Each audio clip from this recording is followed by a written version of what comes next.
In this week's chapter of Boruto, Kishimoto just answered one of the long-awaited questions that a lot of fans of this series have been asking.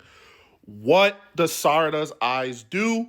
And how are they going to basically stack up against a lot of the Shinjutsu techniques that we've seen in Boruto thus far? Chapter 80 of the original Boruto manga is where we first see Sarada unlock her Mangekyo Sharingan after learning that Boruto had been killed at the hands of Kawaki.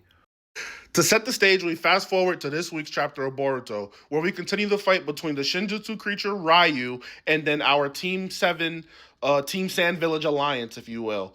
The two strongest members of the group, Araya and Mitsuki, actually find themselves captured by Ryu. He's able to kind of restrain people with his sand and then also manipulate them and make them commit actions they wouldn't normally commit, kind of similar to Shikamaru's technique. Sarada and Yodo being the only two members not captured and clearly being outmatched, they're offered with an interesting proposition from Ryu. Give out information on Boruto, and I'll allow you guys to live.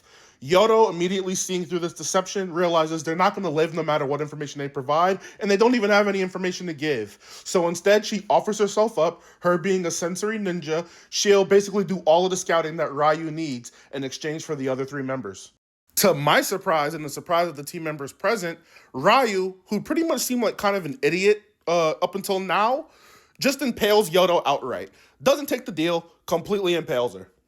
Yodo seemingly on her deathbed and Sarada then kind of engage in a conversation in which they kind of bond over, having men in their life that they're willing to never compromise, Even if they're evil, if they're hated by the world, if people don't understand them, they'll always stick by them.